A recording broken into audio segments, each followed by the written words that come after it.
we're going to go over more stuff about eigenvalues. And let's start with what we have here. And this can actually be written as a theorem that if, say, lambda is an eigenvalue of a matrix A, then 1 over lambda is an eigenvalue of the inverse of A. That's a theorem. So if 5 is an eigenvalue of A, then 1/5 is an eigenvalue of A inverse. And then we have a definition that you may have heard previously, a definition called the trace. The trace of a square matrix A is the sum of its diagonal elements. The trace of a square matrix A is the sum of its diagonal elements. This is the official definition of a trace. So let's take an example here. Let's say we have this 3 by 3 matrix B. 1, 4, -3, 2, -4, 8, 7, -6, 3 plus I. So let's find the trace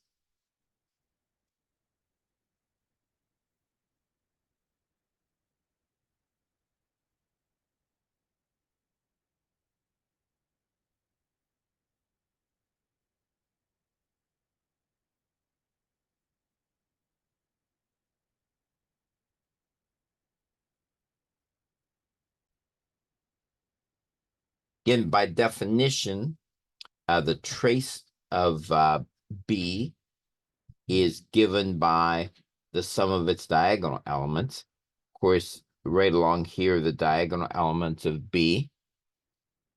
So if we add those up, the trace of B then is given by, and let's go ahead and do this. And sometimes it'll be written as TR of B.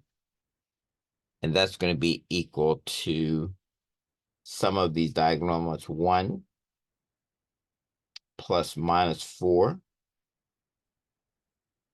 plus 3 plus I. So I just added up the diagonal elements. And so what do we have? 1 plus -4 is -3. -3 plus 3 is 0. So we end up with 0 plus I, or simply I. So this is the official definition of the trace. It's the sum of the diagonal elements of the matrix.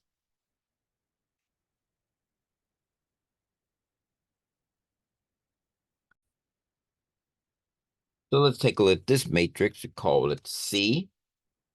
And so once again, let's find the trace. Find the trace of C.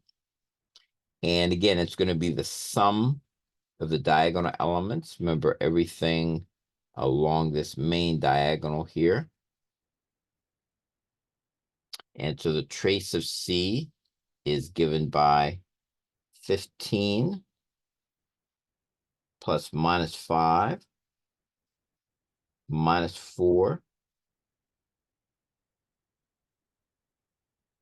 plus 4.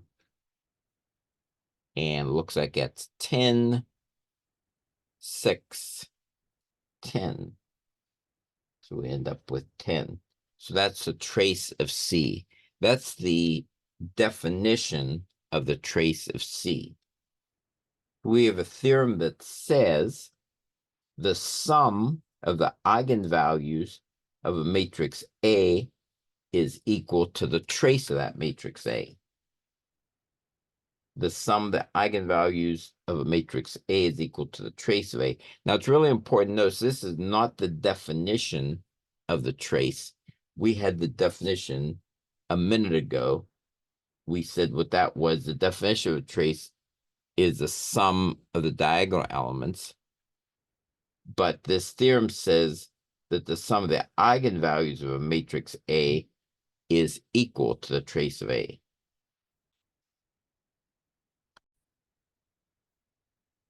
So let's take a look at this problem here. Suppose a matrix D has eigenvalues 3, -4, -1, 0, 7, 12. And so these are eigenvalues. That's, again, this is not the sum of the diagonal elements, but it happens to be that the trace by this theorem is going to be equal to the sum of these eigenvalues. So the trace of D is going to be equal to 3, -4, -1, 0, 7, 12. So if we add these up, we're going to get the same thing as the trace of that matrix. Let's see, what do we have? 19, 18, 14 plus 3 looks like that's 17. Again, just to emphasize again, this is not the definition of the trace. Some of the diagonal elements, the definition of the trace is some diagonal elements of any matrix. But we do have the theorem that says that's also going to be equal to the sum of the eigenvalues of the matrix.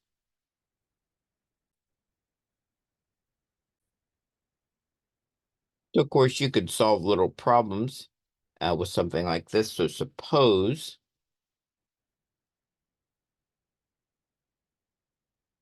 two of the eigenvalues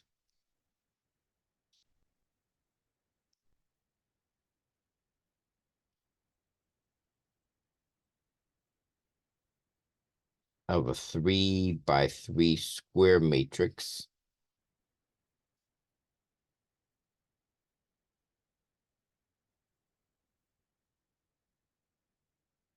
and you can call it whatever we may call it A, are -9 and 14. And the trace of the matrix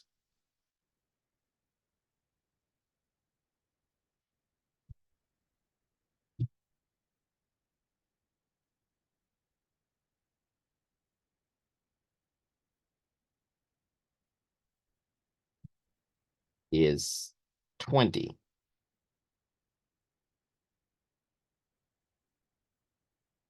What is the value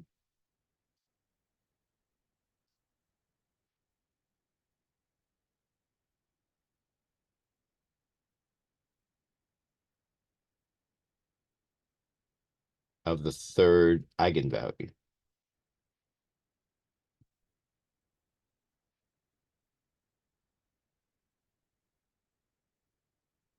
And of course, remember, since this is a 3 by 3 matrix, remember a 3 by 3 matrix will have 3 eigenvalues. A 4 by 4 matrix will have 4 eigenvalues. 5 by 5 matrix will have 5 eigenvalues, etc. So this is a 3 by 3 square matrix. We know it has 3 eigenvalues. And 2 of them are -9 and 14. We know that, and we know that the trace of the matrix is 20. What is the value of the third eigenvalue? And of course, we can just use the theorem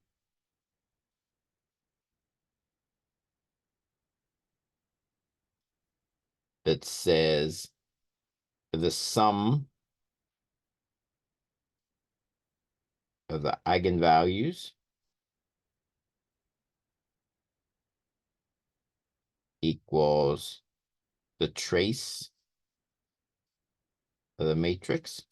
So in this case, we know the eigenvalues are -9, 14.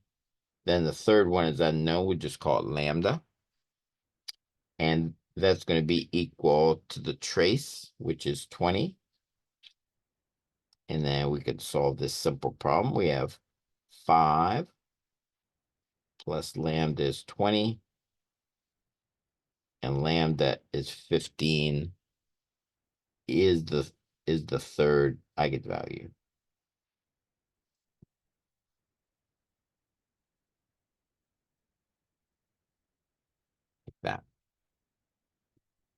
And you double check, of course.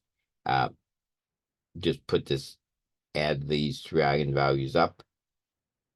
-9 plus 14 is 5, plus 15 is 20, and that's equal to the trace. And another basic theorem that we have, the determinant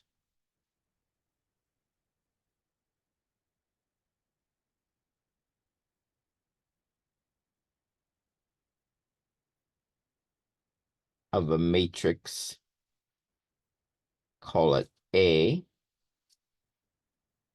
is the product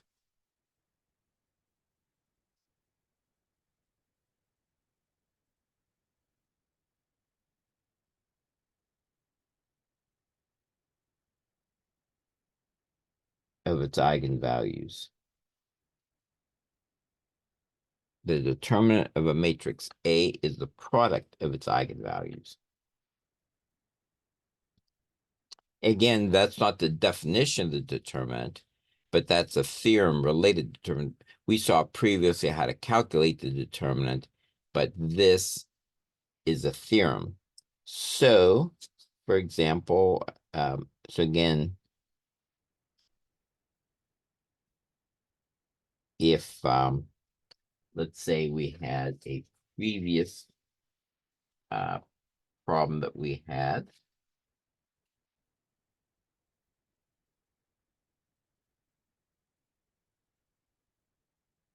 if a matrix D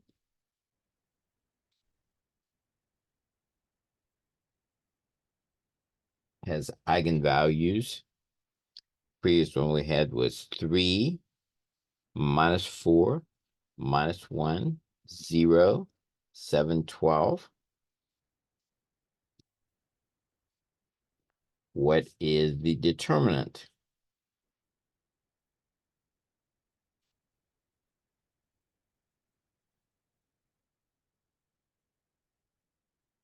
of D?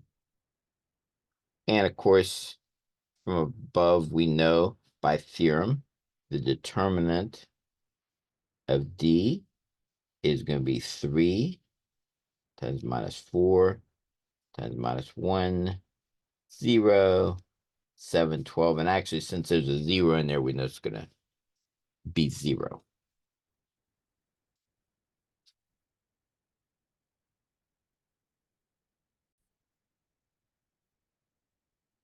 Once again, you could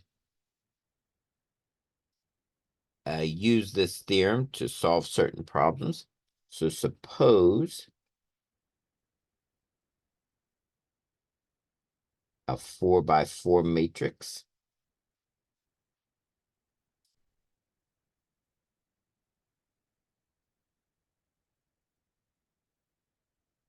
has eigenvalues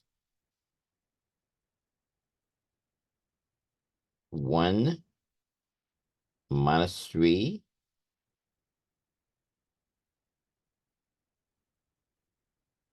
and 4.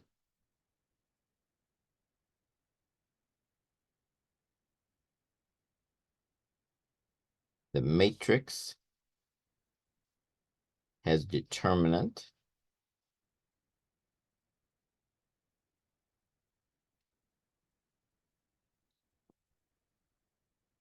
-6. What is the value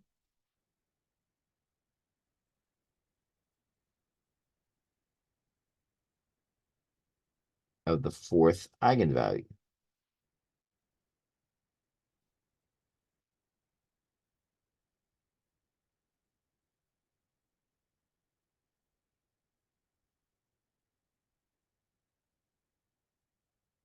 So again, we know, using this theorem up above, the determinant of a matrix is the product of its eigenvalues.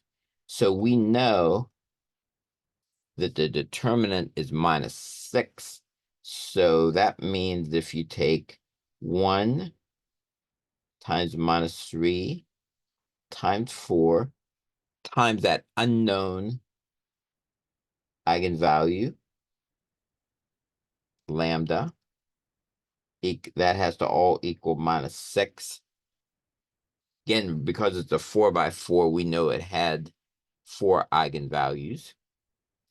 And so if we solve this, we're going to have like -12 lambda equals -6. And so it looks like lambda is equal to the half. So the value of the fourth eigenvalue is going to be 1/2. So that's a very helpful theorem, that the determinant is the product of its eigenvalues. Another theorem that's going to be very helpful is that if lambda is an eigenvalue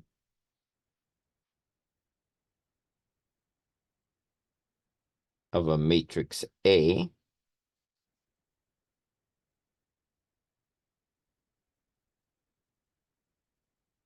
then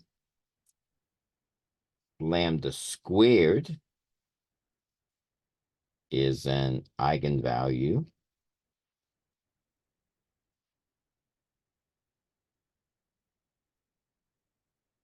of A squared. So if you take the matrix to a power, the eigenvalues are actually going to be to the powers of the original one.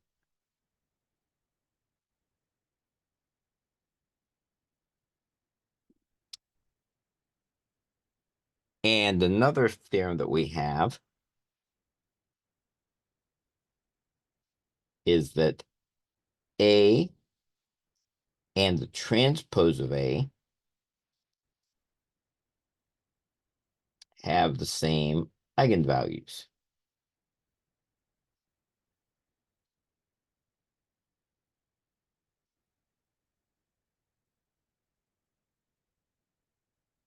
So A and A transpose have the same eigenvalues.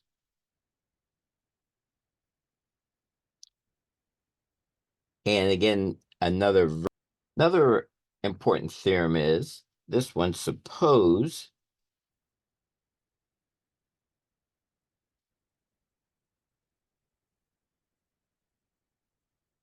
a matrix A has only real elements.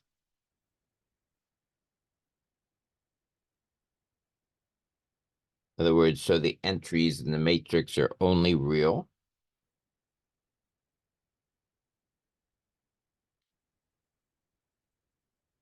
If such a matrix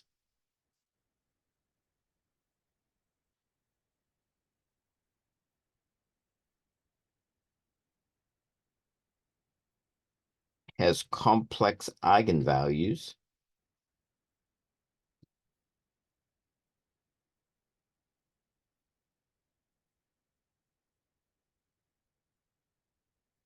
they will come in conjugate pairs.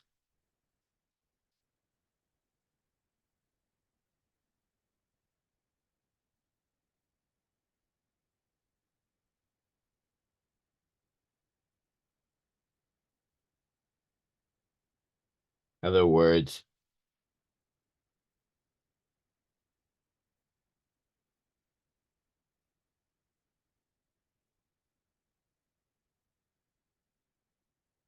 if you have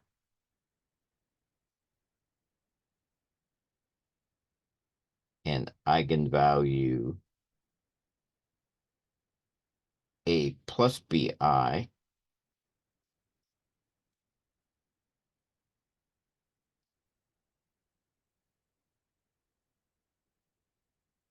then you will have an eigenvalue A minus BI, and vice versa. If you have A minus BI, you'll have an eigenvalue A plus BI. But it's this is only forced if the elements of the matrix are all real. If you have a mixture of real and complex elements of the matrix, this may not occur. In other words, you could possibly have just one of these without the other.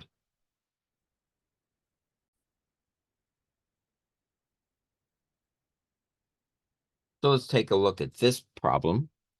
Suppose we have a matrix with only real elements. So all the entries are real. 4 of the eigenvalues are 7, 2 plus 6i, 4 minus 12i, 2 minus 6i. Can you name another eigenvalue? Now, we don't know how big the matrix is, so we can't really say a whole lot. But we do know from our theorem that the eigenvalues, if any of them are complex, they're going to come in conjugate pairs. Now, of course, 7's not going to have any conjugate because it's just a real number. So a 2 plus 6i is going to have a conjugate with it, but it's already there, 2 minus 6i, so those are accounted for. But notice this one here, we have 4 minus 12i, but there's no corresponding conjugate. So we can say another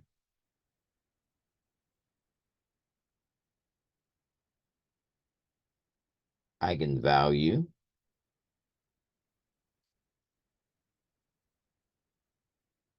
is 4 plus 12i, the conjugate of 4 minus 12i. Or let's think of a different kind of problem. So suppose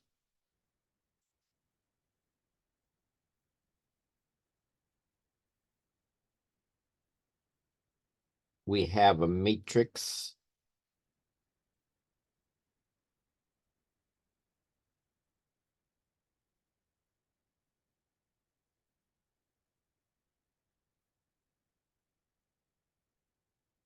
with real with real entries.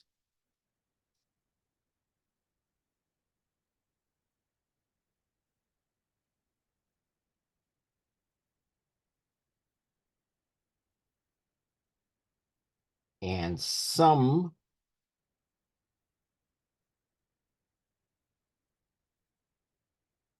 of the eigenvalues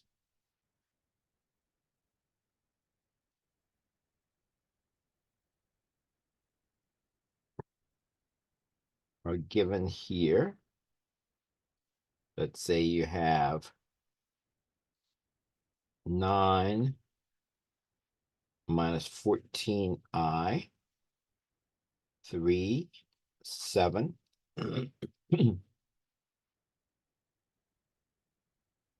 7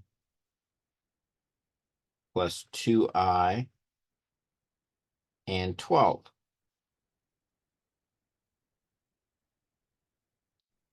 What is the minimum possible size of this matrix?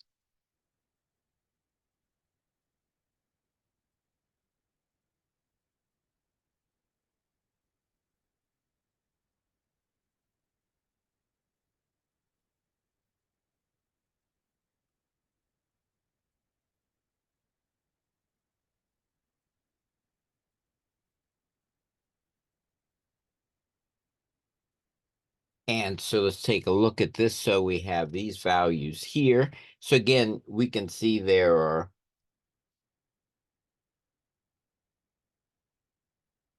1, 2, 3, 4, 5. We have 5 eigenvalues.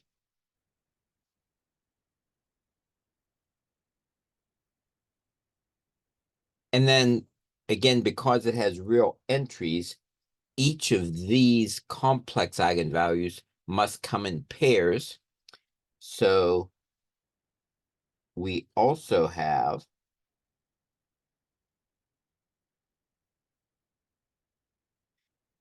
9 plus 14i. So we have 5 eigenvalues. We also have 9 plus 14i, 7 minus 2i to go with this up here, because these have to come in conjugate pairs.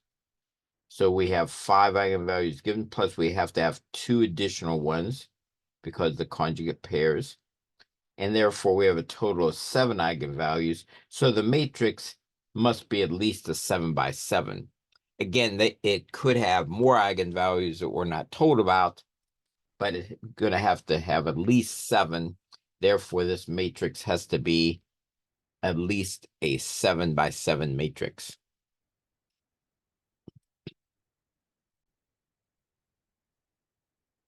Again, let's mention some things that some of these we've seen before. And so theorem is a square matrix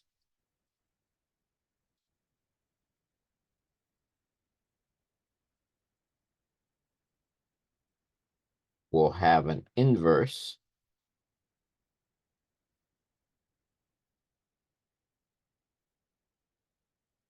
if and only if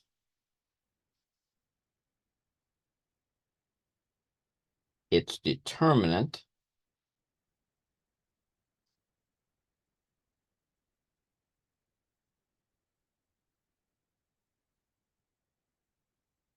is not 0.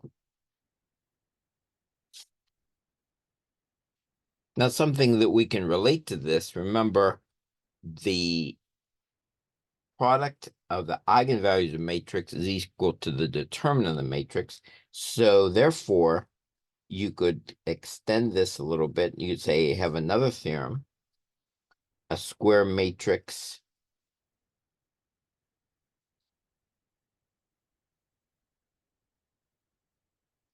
A will have an inverse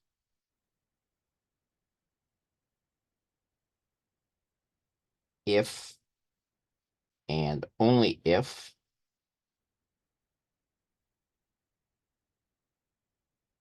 all of its eigenvalues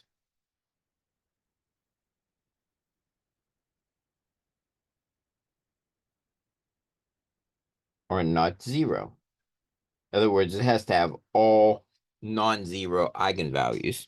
Again, you could even connect this with the last term, because again, we said that the determinant of a matrix is equal to the product of the eigenvalues. But of course, if any one of those eigenvalues is 0, it's going to make the determinant 0, and that's going to mean it's not going to have an inverse.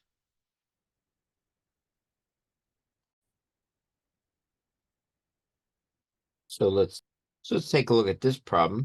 Suppose a 4 by 4 matrix has eigenvalues -6 and 2 minus 3i. All the entries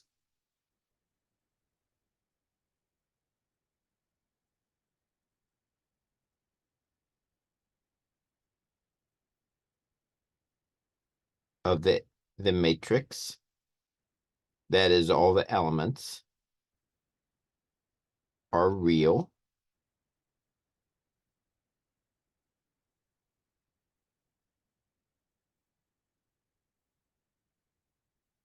The trace of the matrix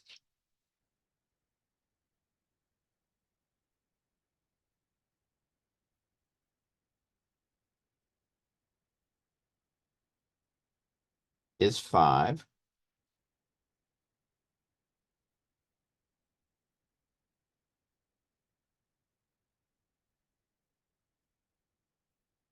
Does this matrix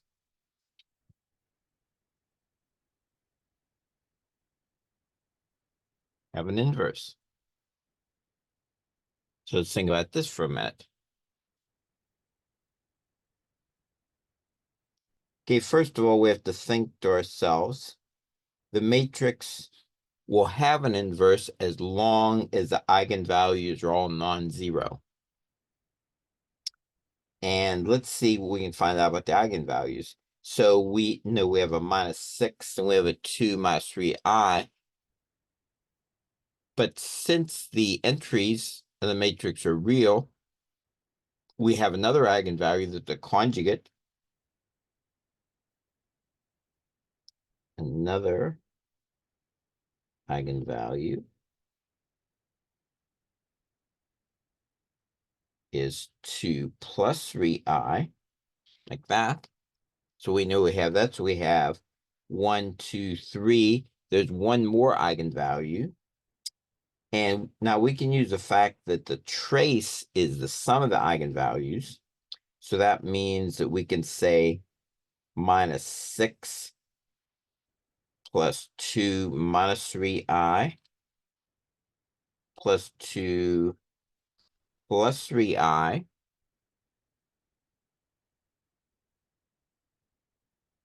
plus our unknown eigenvalue has got to be equal to 5. So let's see if we can solve for our unknown. So let's see, we have the -3i and the +3i are going to cancel. And then we have -6, 2, 2. So it looks like that's going to give us -2 plus lambda equal to 5. So it looks like lambda is equal to 7. So our last eigenvalue is 7.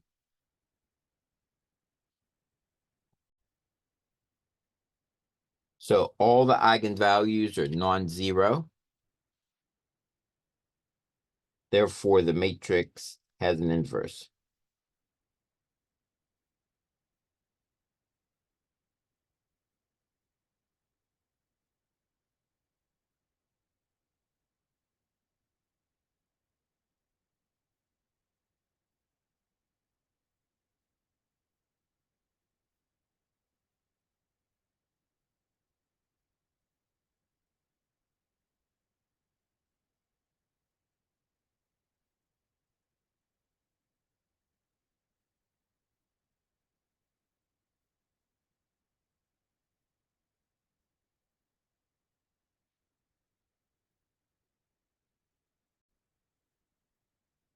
So suppose a 5 by 5 matrix has eigenvalues 5 minus 6i, 5 plus 6i, -9, -3. The elements of the matrix are all real. The trace of the matrix is -2. Does this matrix have an inverse? So again, it's a 5 by 5, so we have 4 eigenvalues here. And so we know that there's got to be one more eigenvalue. And we know it's not going to be complex because the entries are real, and we already have a conjugate pair complex eigenvalues. And since there's only one more, and any complex eigenvalues has to come in pairs, the remaining one has to be real or it has to be 0. And so let's go ahead and see what that last eigenvalue is. So again, remember the sum of the eigenvalues is going to be equal to the trace.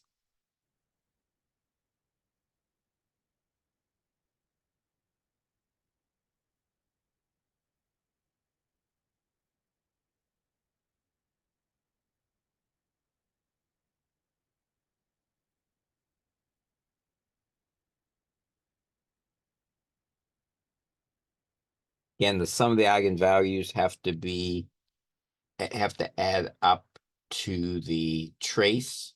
And so when we add up our eigenvalues with the unknown eigenvalues, it has to be -2. And let's see, again, this -6i's and 6i will cancel. So we're going to have 10 minus 12 plus lambda is -2. And we're -2, -2, and the -2's will cancel. So one of the eigenvalues is going to be 0. One eigenvalue is 0. So the inverse of the matrix